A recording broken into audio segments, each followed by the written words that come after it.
I think what I've noticed from a representation standpoint with India specifically, there has been an underappreciation for writers for a very long time.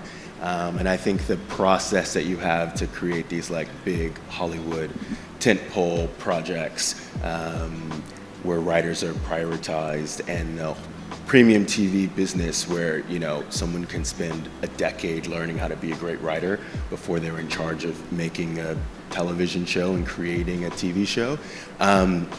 You really don't have time to do that here in this market, in the last few years, certainly.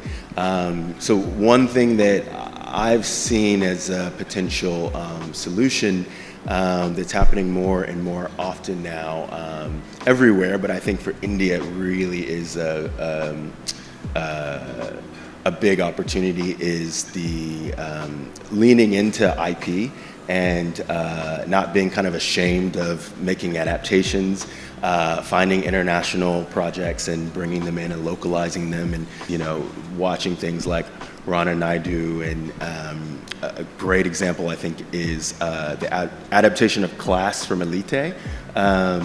I think having more of a framework where you are comfortable bringing in this IP, saying we can take a bet on a young, cool writer who maybe doesn't have lots of decades of experience, but they can use the framework of this American show or Spanish show or Korean show and find out how to sort of make it Indian, make it appeal to the local audience, and really celebrate that. And then at the same time, I think looking at the sort of like book to screen pipeline.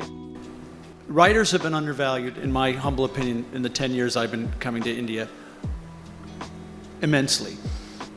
It's getting better. I saw a deal the SWA did with the Producers Guild now, that writers' rights, writers are getting respect now that they did not get years ago.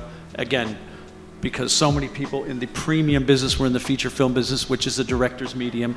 The writers, sometimes they didn't, I'm told the Bollywood movies didn't even have writers. Like, you're a producer, you got the money, you're a star, we're going on the floors on Monday and he's gonna bring some cash in the trunk of his car. And what about a screenplay? We'll get the chaiwala guy, will write. Oh, no, you know what, we don't even need a screenplay, we'll just shoot. Those days are gone, especially as we've moved into more series here in television, right? But what is now, as the writers have gotten more respect, and with the good work of the people at the Guild and the platforms and the agencies and the producers, they will continue, I think, to get more respect, inshallah.